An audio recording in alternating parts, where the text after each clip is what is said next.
जैसे चिपक दीवार से वही चिपक जा तू अपन भतार से। ढेर दिन पनहर से अइलू हकार से रात भर मजा जलेबे दो तू प्यार से। आज भर ढेउ दा ढोढ़ी जाने छेउ दा थकल बा मिजाज जानी हो वाला फेउ दा। घर में चिपकली जैसे चिपक दीवार से वही चिपक जा तू अपन भतार से। ढेर दिन पनहर से अइलू हकार से रात भर मजा जलेबे दो तू प्यार से।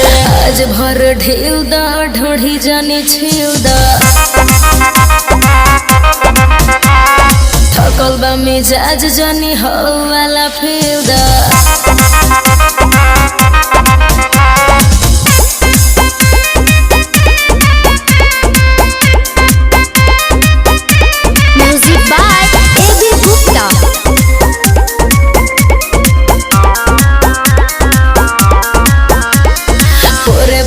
देह मोर टूटतावे हो मान जा बलम दम घुटतावे हो।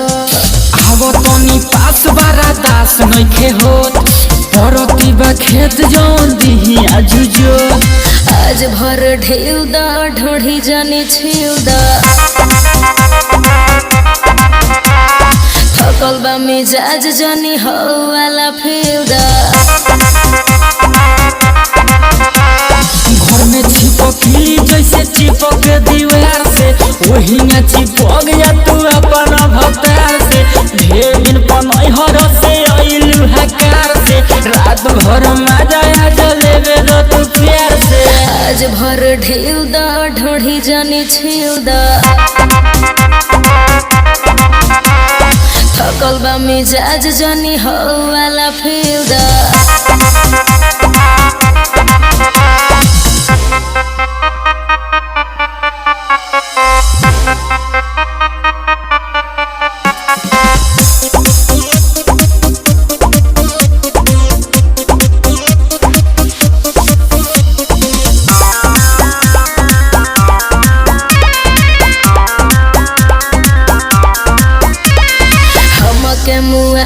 के छोड़ब का हो बुलेट राजा देह कोड़ब का हो। लगे हो जा फेस मुंड कोई के फरेस मानी नहीं आज सुनो निरमल योगेश। आज भर ढेउ दा ढोढ़ी जाने छेउ दा थकल बा मिजाज जानी हो वाला फेउ दा। घर में चिपकली जैसे चिपक दीवार से वही चिपक जा तू अपन भतार से। ढेर दिन पनहर से अइलू हकार से रात भर मजा जलेबे दो तू प्यार से। आज भर ढेउ दा ढोढ़ी जाने छेउ दा थकल बा मिजाज जानी हो वाला फेउ दा।